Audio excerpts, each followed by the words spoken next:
with some acknowledgement. This is very much work that I'm presenting here, but that reflects what we've all been doing.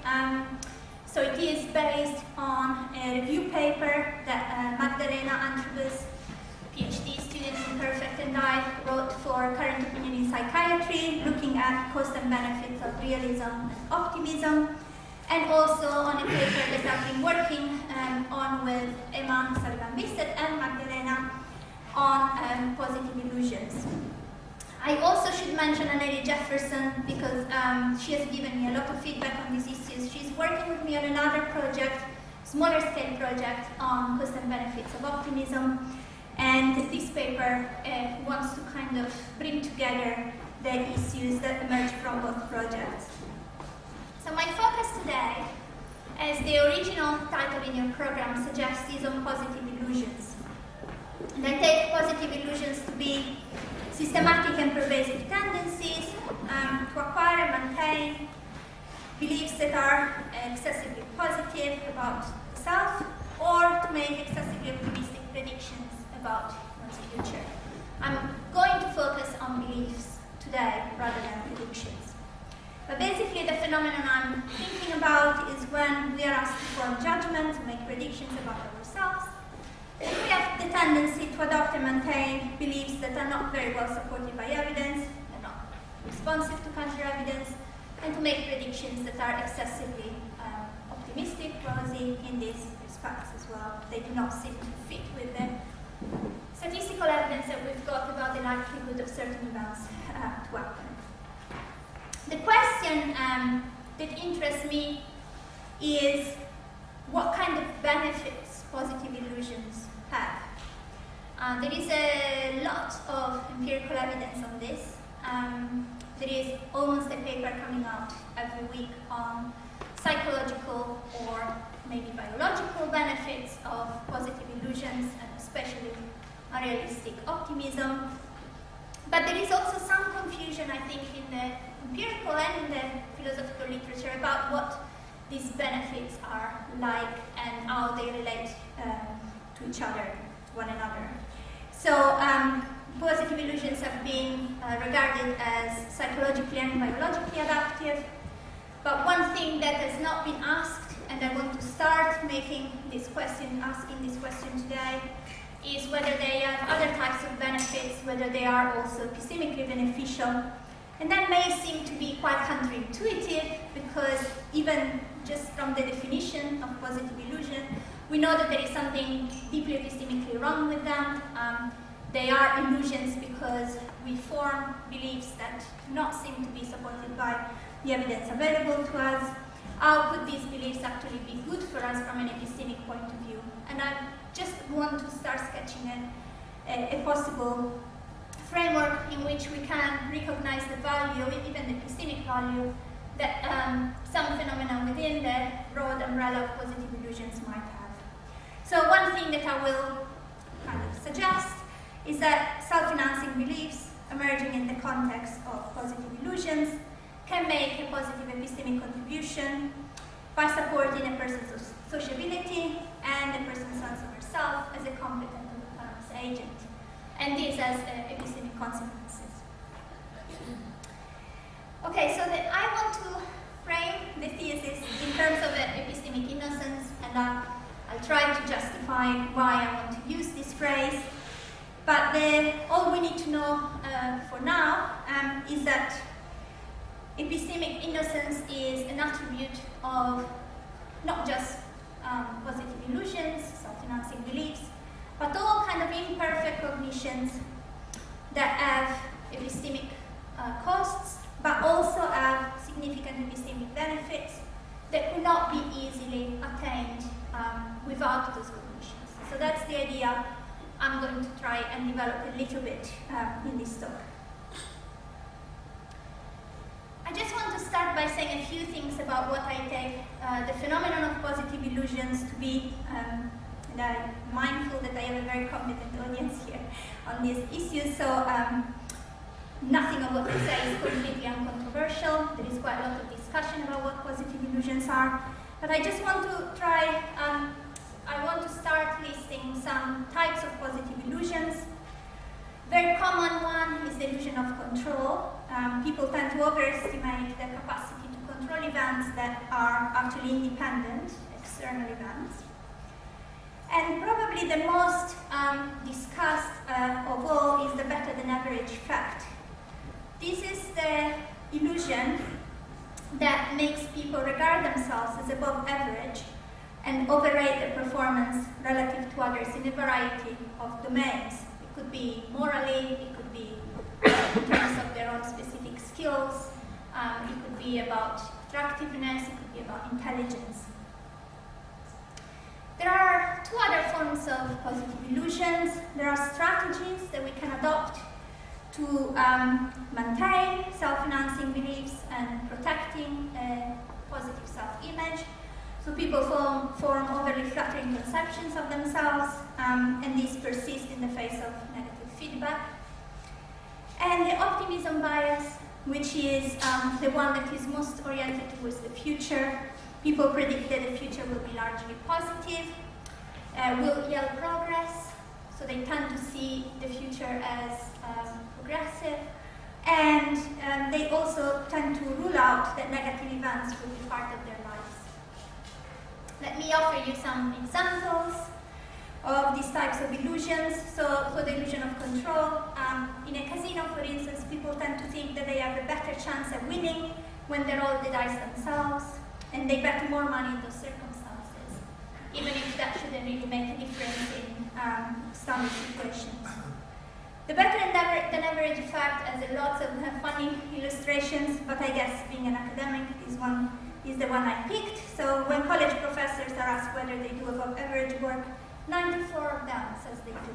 So clearly something is wrong there. Self-enhancement, this could be almost anything. But one example could be a man who inherits a successful business from his father and still claims to be a self-made man, underestimating the role of luck in his personal success. Self-protection, again, here you're trying to defend a positive self-image from potential setbacks. So a writer's manuscript is rejected by all the publishers it is sent to, but the writer continues to believe in her talent and blames the state of contemporary literature for the outcome. That's a possible example. And the optimism bias, people just underestimate the likelihood that their marriage will end in divorce or that they will develop a serious health condition in the course of their lives. So these are classic examples that have been studied in empirical literature. So what are positive illusions? Are positive illusions beliefs?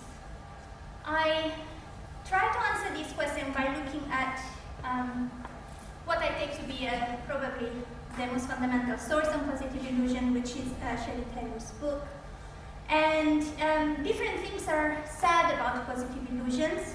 They are defined as enduring patterns of beliefs about self-worth and future, and as systematic small distortions of reality that make things appear better than they are. So it seems to me that maybe positive illusions are not beliefs themselves, but they are tendencies to adopt and maintain beliefs that are self-enhancing in some respect. And in this talk, I will focus on those self-enhancing beliefs whose occurrence are persistently studied in the positive illusion literature. Of course, I recognize there are other types of self-enhancing beliefs that may not fit with what the psychologists are studying right now within the remit of positive illusions, and definitely I'm not going to talk about predictions today. So the next question is, are self-enhancing beliefs false? Well, they don't need to be, right? So not positive beliefs, not all positive beliefs about the self are false. Some of those college professors who rate themselves better than average must be right. Not all of them will be right. But the self-enhancing beliefs I'm focusing on here are adopted despite there not being sufficiently robust evidence for adopting them, and are maintained despite counter-evidence being available. So rather than false, I think their main epistemic cost is something like being epistemically irrational. And when I take epistemic rationality to be about the relationship between the belief and the evidence for that belief. So I take an epistemically rational belief to be a belief formed on the basis of not sufficient evidence, partial evidence, or evidence that has been manipulated. In this particular case of positive illusions, often the evidence is reinterpreted in a way that fits the purposes of the person.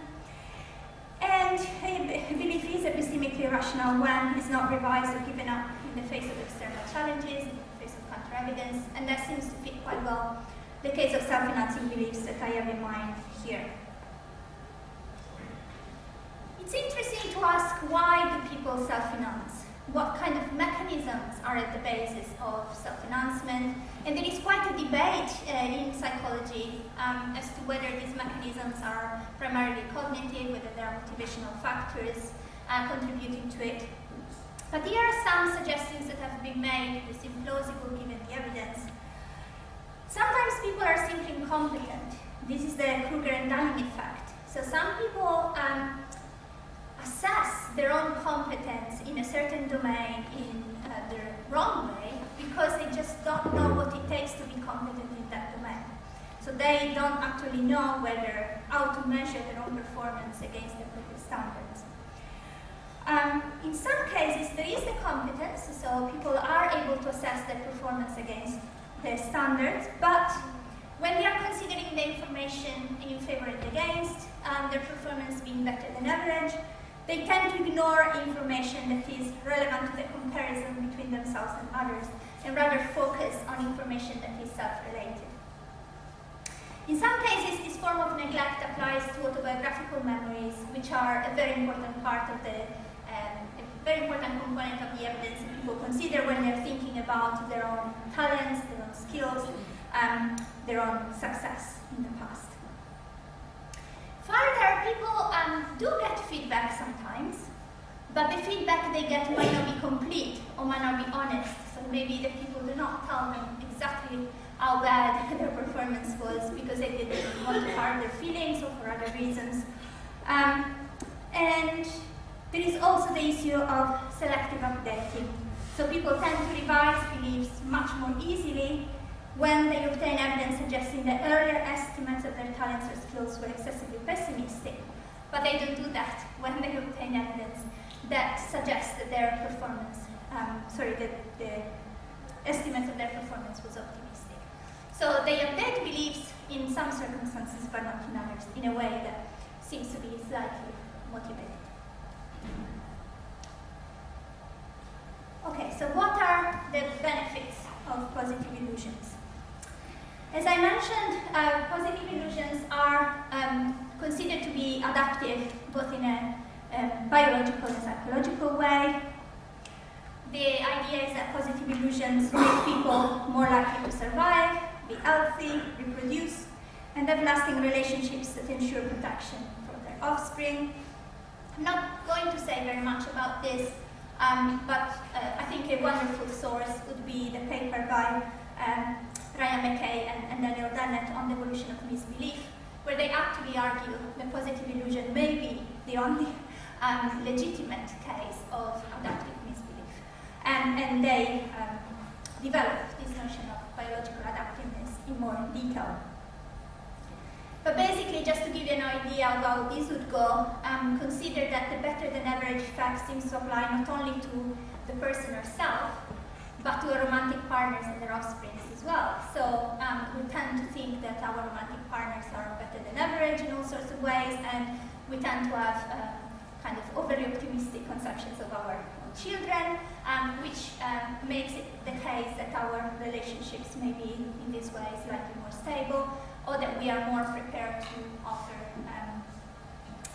protection to our own offsprings and to invest resources in their well-being. Positive illusions have also been judged to be psychologically adaptive, and a number of claims have been made that could kind of justify this claim, this more general claim.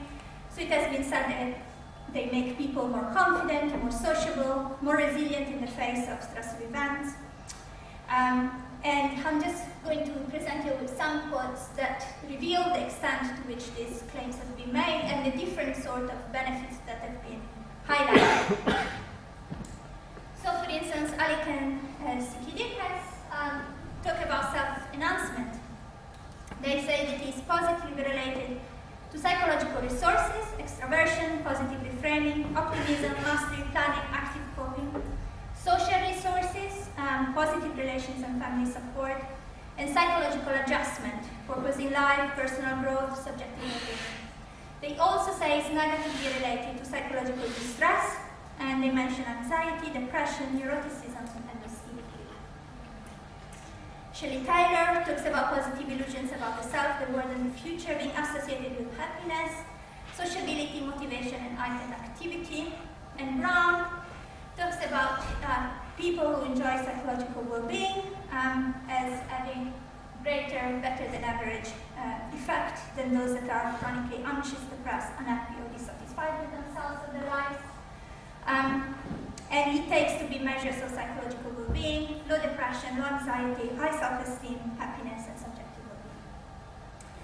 So it seems to me, at first glance, that a lot of different things are thrown in this notion of psychological benefits, and there may be a number of ways in which we can start to distinguish between them, but one way that seems to make sense to me is to think that the positive illusions make a positive contribution to mental health, to features of successful agency, for instance, planning, productivity, motivation, resilience. Another thing that was mentioned was heightened activity, and also pro-social behavior. People tend to have better relationships, be less hostile, and be more caring, which is kind of an interesting one, more altruistic. What about the psychological costs? Recently, there has been quite interesting empirical literature suggesting that in some contexts, positive illusions, not only they don't have the benefits that we saw, but actually they can be detrimental. And in the review paper that I wrote with Magdalena, we pointed at some examples of that. So, off-the-mark optimism, for instance, seems to be problematic. Excessively high expectations may lead to risk-taking behavior. For instance, if you think it's very unlikely that you will get sexually transmitted disease, you might not be motivated to engage in safe sex. That's just one example. Also, excessively high expectations may lead to disappointment and emotional distress. They might cause you to enjoy less the pursuit of the goals that are part of your aspirations. People also talk about effects in terms of overconfidence and narcissism. People who seem to be very prone to optimism and positive illusions can sometimes exhibit narcissistic traits. And there seems to be what some psychologists define a lack of preparedness, which means that in some situations, if your prediction of your performance is very optimistic, you may not be prepared for setbacks. And so when the setbacks arrive, when things don't go the way you think they go, you just, you get paralyzed, you don't know what to do. You don't have a contingency plan in place. Okay, now the tricky one, epistemic innocence. Before we start talking about epistemic benefits of, potential epistemic benefits of positive illusions, I want to introduce the notion of epistemic innocence that we have developed and applied to delusional beliefs and confabulated explanations of action or decisions guided by implicit bias. We are also planning to apply it to memory distortions and to confabulated explanations of attitudes and actions that are not necessarily guided by implicit bias. And the basic idea is that epistemically innocent cognitions have epistemic costs, but also significant epistemic benefits that cannot be attained otherwise. And that could, the last clause that could not be attained otherwise can be read in different ways, and we'll talk about that, depending on the kind of availability that we're thinking about. So why the word innocence? The word innocence really puts off people. They get very angry when I give talks on epistemic innocence. Why innocence? So in the legal UK and US context, there is a notion of innocence defense, which I find quite interesting. So it seems as if an agent is not deemed liable for offending when the act prevents a serious harm from occurring. and there seem to be two clauses there. The apparent offence actually avoided harm, so had some benefits in that sense. And the less wrongful way to avoid harm, a less offensive act, was not available to the agent at the time. So this is an example that I re-elaborated from Greenawald. So Heather sees that James is about to detonate a bomb that would likely cause an explosion in a crowded place. Ideally, she'd attempt to convince him not to detonate the bomb, but time is short and the risk is high. So she pushes him away from the explosives, causing him to fall to the floor and hurt his arm. It is morally problematic, legally problematic as well, to assault people, but in the circumstances, it is arguable that Heather's act does not amount to an offence. So that's one case of innocence defense. What I like about it is that in no way we are asked to take away the bad from the action. So we recognize that the action is not ideal. We recognize that in other circumstances there would have been better alternatives. We just think that at that time it was an emergency response, and so the person should not be blamed for what she did. Okay, how do we apply the notion of innocence defense to the epistemic domain? The way we're doing it is to say that there are two general conditions for epistemic innocence that apply to what we call imperfect cognitions, which are just cognitions that have epistemic costs. So the first one is epistemic benefit. Having the imperfect cognition confers a significant epistemic benefit to a given agent at a given time. And the context there is really important. So Heather's action would not have been acceptable in a different context, but it was acceptable at that time for given her position, given what she could do. And there is a second clause, which is an alternatives clause. Alternative cognitions that are less epistemically costly than the imperfect cognition, but confer the same epistemic benefit, are not available to that agent at that time. So going back to self-financing beliefs, this is the epistemic benefit condition. What are the epistemic benefits of positive illusions, of financing beliefs, if there are any? And that's a very big question mark. So we saw the self-financing beliefs are positively correlated with mental health, features of successful agency, and prosocial behavior.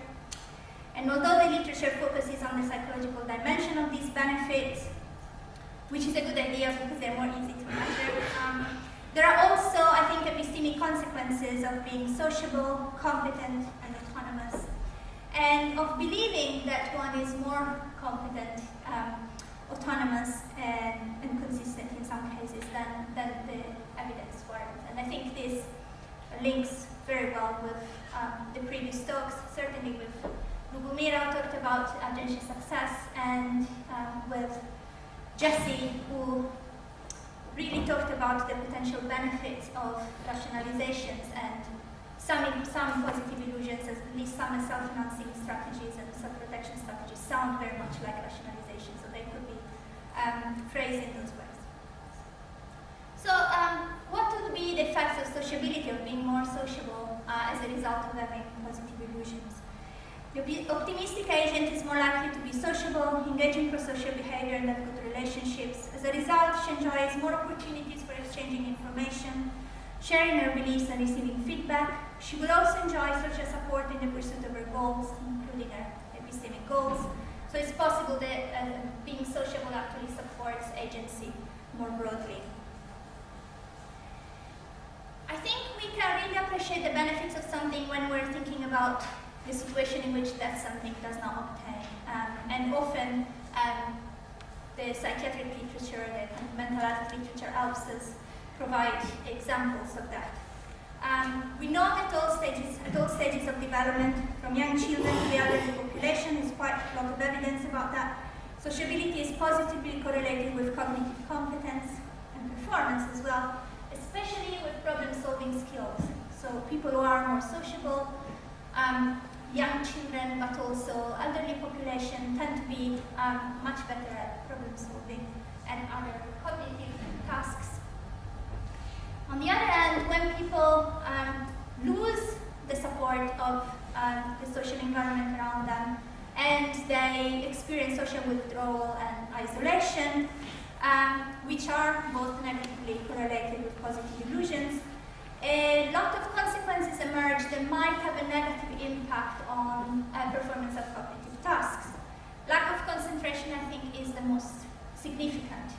If you think about, for instance, psychotic episodes, one of the main symptoms of the phase that just precedes the acute phase of psychosis is lack of concentration, the inability to concentrate. Irritability, social isolation, emotional disturbances result in the agent interacting less frequently and less productively with their peers. And I think that has an impact on the capacity that the person has to share beliefs and receive feedback of them, but also build some kind of critical distance between their beliefs and herself, being able to see them as something that is up for grabs rather than something that is certainly true. The other aspect is the sense of control and competence. So the optimistic agent, who is subject to the illusion of control and to the better than average effect, feels that it is in her power to understand and intervene on events in her life. Sometimes the feeling is an illusion, but it is quite an important way of feeling of interpreting one's own capacities as an agent. It develops a sense of competence and self-efficacy. And the agent who feels in control and feels competent is curious about the surrounding environment and actively engages with it. One construct that sometimes psychologists talk about, which is quite interesting, is the sense of coherence, which doesn't really have very much to do with coherence as far as I can say, but it's really this attitude of wanting to understand what is going on and feeling that one is able to engage in that pursuit, is able to attain some understanding. And that seems to be something that is very closely related to intellectual virtues, as we have said, as philosophers. The sense of curiosity, the sense of engagement. This intellectual curiosity has the potential to lead to the acquisition of new information. And again, we can see better what the benefits really are when we're thinking about lack of sense of control and helplessness, which are common in depression and other instances of psychological distress, where people experience low self-esteem and reduced sense of autonomy. The sense of autonomy is the sense that you can actually give shape and direction to your life. So in the person who has experienced trauma or abuse, who has been the victim of a crime, it's very interesting that positive illusions fade out. And with them, the sense of control and competence. Actually, what I find very interesting is that positive illusions are a very robust phenomenon across gender and across cultures, actually, although there are differences in the manifestations of the positive illusions. But they do seem to just disappear when a person has experienced trauma, abuse, or has been a victim of a crime. And interestingly, it disappears also in people who care for people who have experienced trauma and abuse, which seems to suggest that they are to some extent sensitive to what is going on in people's lives. And usually this disappearance is temporary. The positive illusion can come back after a period of time, but it's kind of interesting that it disappears at that time. Another factor that seems quite important when we're thinking about those features of the psychological benefits that have to do with what I call successful agency is that the optimistic agent is more likely to be highly motivated and productive. That is something that we heard a lot from Taylor. And actually my sense, my interpretation is that when Taylor makes the point that really positive illusions contribute to mental health, definitely what she's thinking is something about the fact that when mental health is compromised, very often motivation and productivity also fail. So the optimistic agent does not give up to the first obstacle. We talked about resilience and perseveres in pursuit of her goals. Thus, she's more likely to fulfill at least some of her goals, including her epistemic goals, and motivation and productivity are supported by sociability and sense of control, but also by a sense of consistency. I'm not going to say too much about this because luckily Jessie already talked about this idea that we tend to see ourselves as more consistent, for instance, in our preferences. Anandi talked about this as well. And in our preferences, than we effectively are But there is some really interesting empirical literature on the benefits of illusory sense of consistency. Wells and Iyengar have this study with students who are graduating and use a career service at the university, and they have a number of preferences about the kind of job they want. And those who are less aware of the instability of their preferences do much better in identifying the jobs that they like. They perform much better in job interviews, and they also end up receiving more and better job offers for jobs that are desirable for them than those who are aware of the instability of their preferences and the inconsistency of their preferences, which I find disturbing in many ways. But what they say is that contrary to the conventional glorification of self-awareness, our research into the motivational effects of preference inconsistency highlights instead the cost of accurate self-appraisal. So sometimes being able to, have this kind of self-understanding that Jessie was considering as one of the costs of rationalization. You may lack self-understanding, but not having that self-understanding serves you well in some contexts. So the idea is that a heightened and possibly illusory sense of control, competence, and consistency, and higher sociability may be important in supporting your agency, including your epistemic agency, and in making you better at cognitive tasks, which makes it likely that, but of course we need much more support from empirical evidence here, that you are the kind of agent, that the optimistic agent is the kind of agent who is more likely to acquire, retain, and use information, share it, get feedback on it, develop a critical distance towards their beliefs. Now, of course, the question is, would less self-financing beliefs, slightly less optimistic beliefs, more realistic beliefs about the self have the same benefits? Couldn't we get the benefits without the costs? Because that would be obviously ideal. More realistic beliefs about the self would be better grounded in evidence, so they would do away with some of the costs that we highlighted in terms of epistemic irrationality, but would not play the same role that we've described that we have attributed to optimistic beliefs. True beliefs about other agents and external circumstances determining events in the agent's life, and about the agent lacking competence, control, or consistency, will not support a person's sense of self as a skilled and autonomous agent to the same extent. So, it's a difficult call because you need to adjust these things case by case, but it seems as if some of these benefits will not be available if you had more better grounded beliefs. So what about the no alternatives condition? The notion of availability of a cognition is extremely difficult to solve, and there are lots of circumstances in which that is a matter of degree, and that's the way we are kind of approaching availability here as well. So self-financing beliefs may bring to an agent epistemic benefits that better grounded beliefs about the self would lack. But even if the better grounded beliefs could deliver some of the epistemic benefits we identified, would such cognitions be as easily available to agents? So the question is, okay, so even if the less optimistic beliefs, the more realistic beliefs, could bring some of the original benefits, maybe without the epistemic costs, would we be able to adopt those more realistic beliefs? Can we be less optimistic? We've seen that some people are less optimistic due to life events, for instance, but the question is to what extent the better grounded beliefs are available to us. And it seems as if, I don't have an answer to this, I think it's a complicated question, but there are at least three ways in which the better grounded cognitions would be unavailable to the agent.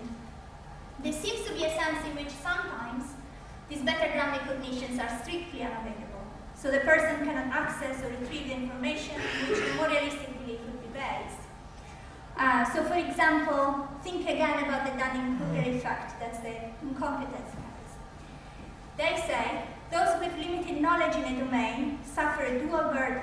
Not only do they reach mistaken conclusions and make regrettable errors, but their incompetence robs them of the ability to realize it. So if you don't know what it takes to be competent in a certain domain, then you may not know how to assess in a realistic way your competence in that domain, just because you don't know what it takes.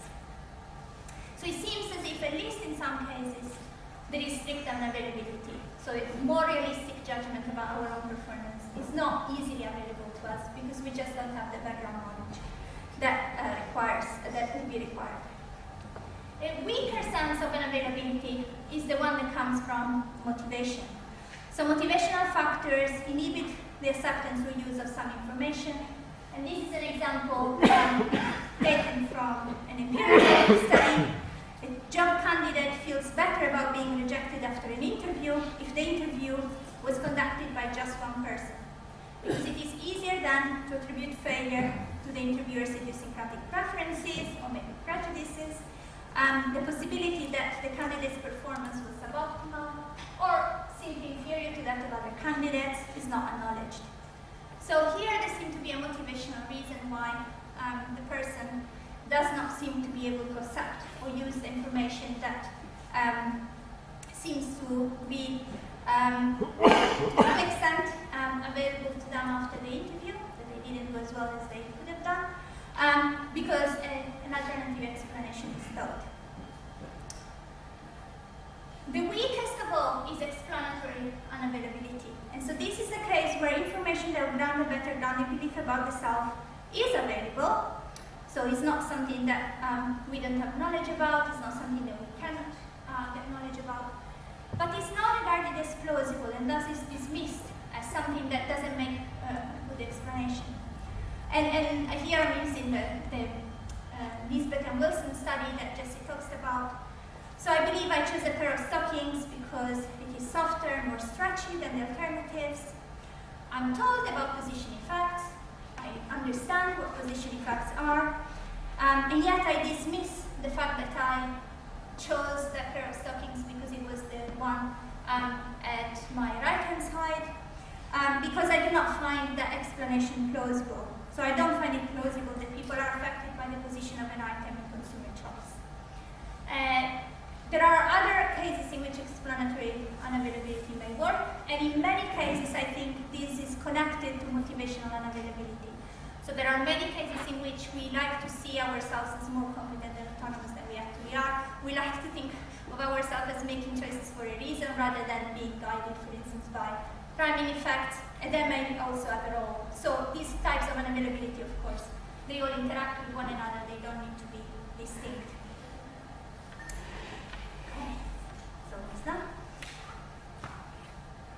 So what I've suggested is that self-financing beliefs, those that are studied in the context of the positive illusions literature, are typically not well grounded in evidence.